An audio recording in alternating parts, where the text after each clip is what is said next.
Dogs can easily fall into habits, and whether that's a good habit or bad habit, these things happen. So on today's episode, we're going to be talking about habits and dogs. And at the very end, I'm going to give you a tip that I think is going to make a giant difference when it comes to training your dog and the habits that have been formed. Let's go ahead and talk about that next.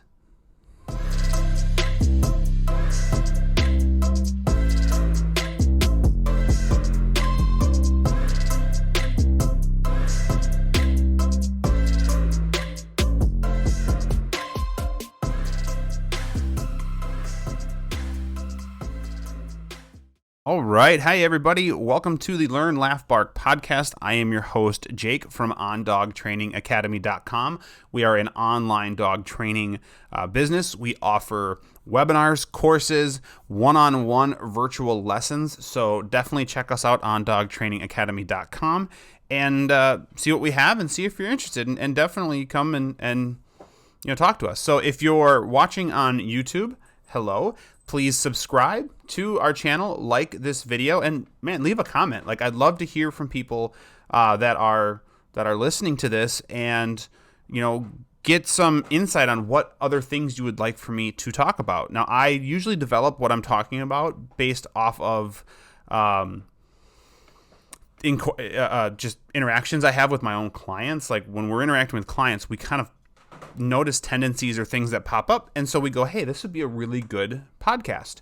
Of course, if you are listening to us and you aren't watching us on YouTube, thank you guys for listening. And you can definitely, if you want to leave a comment, I don't know if your podcast platform allows you to leave comments, but if it doesn't, you can jump on over to our Facebook page. That's the Learn, Laugh, Bark podcast.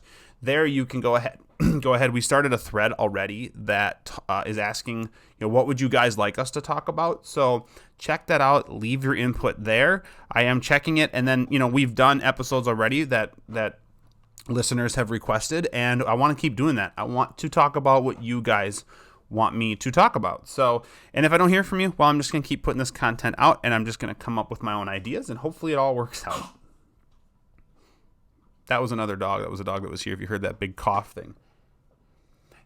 I should preface by saying that the my podcast room, my office, is also our dog room kennel area. So I am hanging out with a handful of dogs here, and so that was just an odd chewing on a bone and got a little weird piece in his throat cough there by Scooter. So sorry about that. Anyways, let's go ahead and dive into this week's episode. I want to talk about habits. Now, not just bad habits, because bad habits, people know, I think, what bad habits are, but also good habits. And like I mentioned, I teased a little bit at the beginning, I'm going to give you guys a tip at the very end that I think is going to help you out a lot with just your overall training or your dog's overall mindset, I should say. So definitely stick around to the end of that. Now, when you go in and you read the definition of a habit, even though I'm sure a lot of people know it, I'm going to read it for you. And I'm going to read it verbatim here from the Google the dictionary here. A habit is a settled or regular tendency or practice, especially one that is hard to give up. So you could say, okay, well, there's smoking. If you're looking at people, smoking, drinking. You could go to so many different. Eating, whatever. Sweet foods, fatty foods, I don't know, whatever. There's a lot of different habits out there you probably can think of. But also there's good habits. People get in the habit of exercising. Exercising can be very addicting, and people get into that habit, and it's a very healthy thing. Drinking water, I don't know. You can think of a lot of different ones probably on your own. But what I want to talk about when it comes to dogs are these habits. We'll start with the bad habits. So you get habits that are really hard to give up. So you think of some for maybe your own dog. It could be jumping. Jumping is a hard habit for dogs to break. Biting. It's a natural thing for dogs to do, and it becomes very habitual to them because it's a communication means for them. Also, you're looking at barking. Again, it's a communication means for them for communicating to us or the dogs or whatever. And then you have certain not so good things like keep away. Keep away becomes a habit because it's what happens over and over and over. like I said, it's a settled or regular tendency or practice, especially one that is hard to give up. Well, if your dog really enjoys something, if something's fun to that dog and pleasurable, they're going to continue to do it, even if you like it or not, and it rolls into a habit. So like I said, jumping's a huge one. The dog, as much as they try not to, you'll see your dog, and I get this when I'm training some dogs to not jump on us. You'll see the dog fighting that urge, and they're just like, screw it, I can't help it, and they jump up on you. They just tried, but it's just so ingrained into them that they just have to give into it, And these are habits that are obviously hard to break. Now, I'm not going to go full depth into how to break habits because this would take hours and hours to go over all of the different situations because they're all a little bit different. So I do recommend, contacting a trainer, contacting us. Hey, do a one-on-one virtual with us, and we'll definitely talk about habits and how to break certain ones. But the best advice I can give to you is learn how to manage or correct or to stop the behavior. What can you do to flip this habit around? And I'll kind of give you some advice here at the end, but you want to think about management first. Management's always important. Like if you don't want... So smoking is a very bad habit, right? Well, I think to start with, you have to be able to manage. You kind of have to maybe not put yourself around those situations. Don't put yourself around people who smoke, or don't put yourself around cigarettes in general. And that same thing can be said about dogs. So if your dog is super excited when you get home and they jump up and greet you when you're at your door, well, the first solution, in my opinion, would be don't allow your dog to be at the door.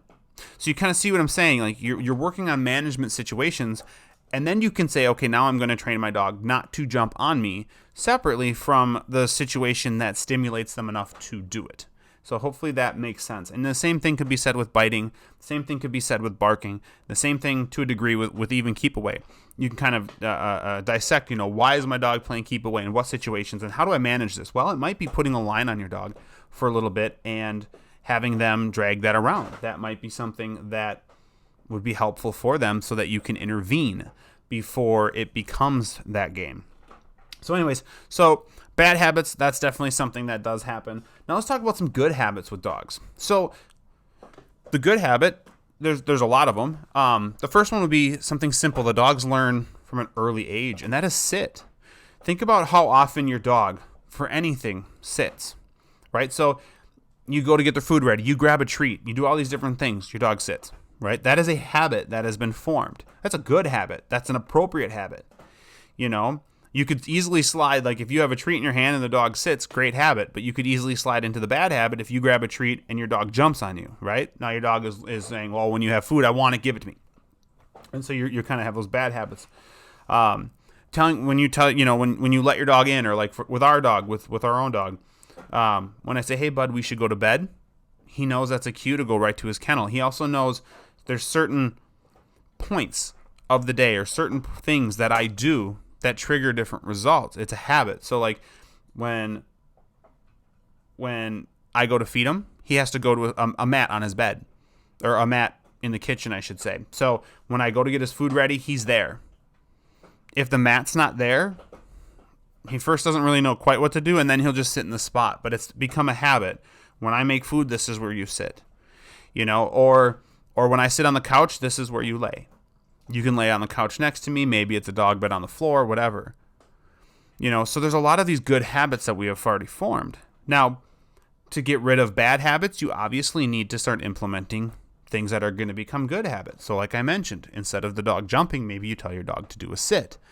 And that becomes part of whether you're correcting jumping in addition to this or whatever, but you're saying, hey, dog, I want you to do this I want you to sit instead of jump on me. You're starting to form good habits. So then when your dog comes to greet you when you come home, the dog comes up and sits as opposed to jumping on you. So again, in order to get rid of those bad habits, you probably should try to replace it with a good habit, some sort of good response, as opposed to just correcting it and leaving it alone. Like, I'm going to correct you, but I'm going to give you the appropriate solution to it. So don't jump on me, sit instead, right? Don't play keep away, come instead, and I'll play fetch with you. Well, don't bite me. Don't bite me, and maybe I'll play with you or something like that, Or don't bite me, and I'll continue to pet you. That can always be one. But you're putting in these good habits, and that becomes awesome, right? Like, when your dog really settles into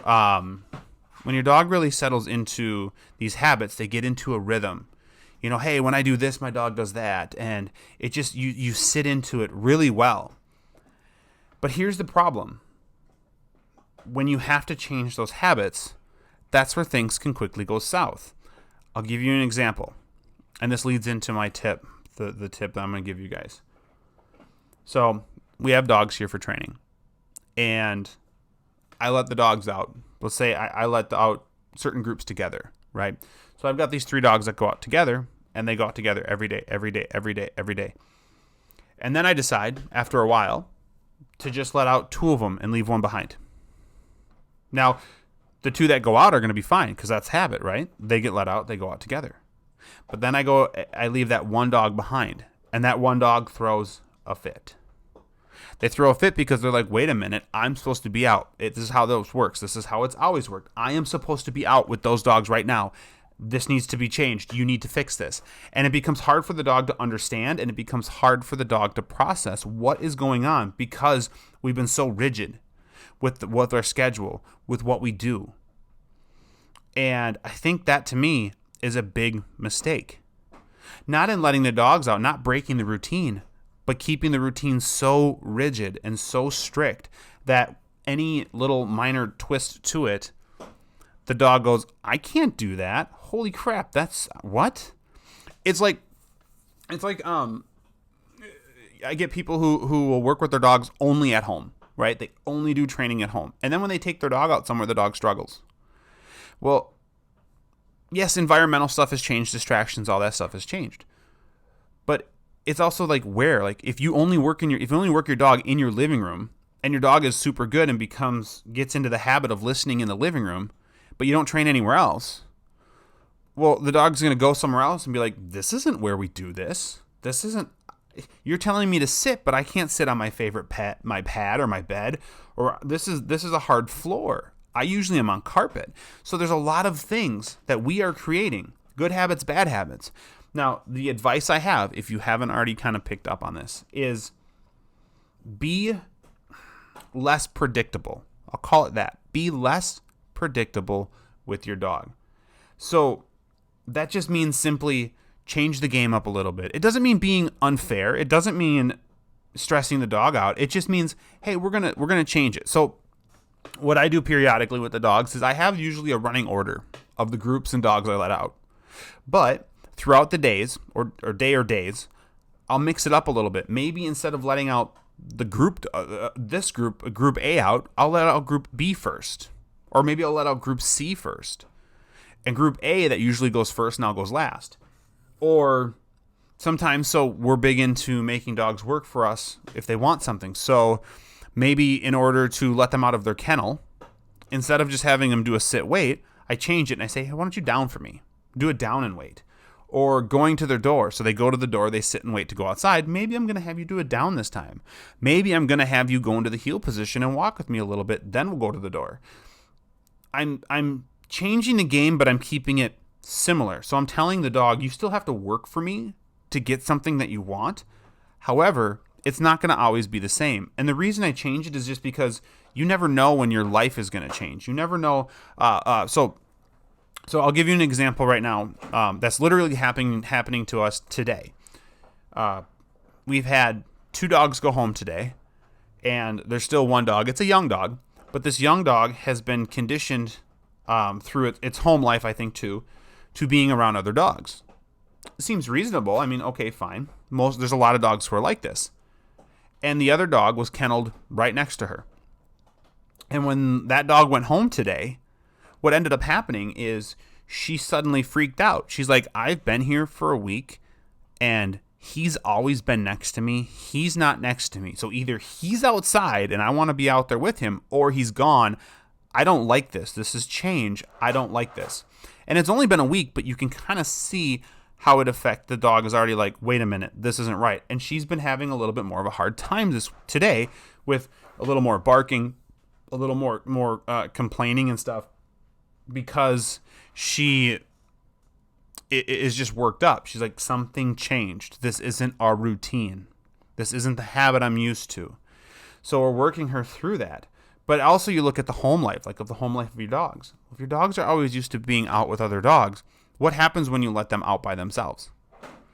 They get in such a habit of running outside with their litter mates, with their friends, with their whatever you call them, with the other dogs. They run out there and they're running around and they're playing.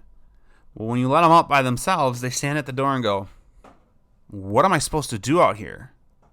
Like, I know I'm supposed to go to the bathroom, but typically I chase around dog A or whatever, and dog A isn't out here. What do I do? What do I do? I don't get it. So I think changing your routine slightly. Maybe instead of making your dog sit to go outside, you tell them to down. Maybe you let them out on their own sometimes. Maybe you don't go outside with your dog every time if you can, if you have a fence, whatever.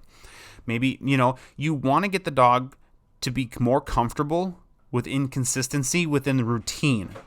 I'm all for consistency in training, meaning when I tell you to sit, you have to sit, and this is what sit means or down means or heeling or all that stuff. But when it comes to routine stuff, sometimes I think routines, if you have a dog who has a lot of anxiety, normal anxiety and stuff, maybe sticking to a more rigid routine is going to be healthy for him. But a normal, typical dog, I think changing things up periodically really makes a big difference, and it helps the dog be more willing to just go with the flow.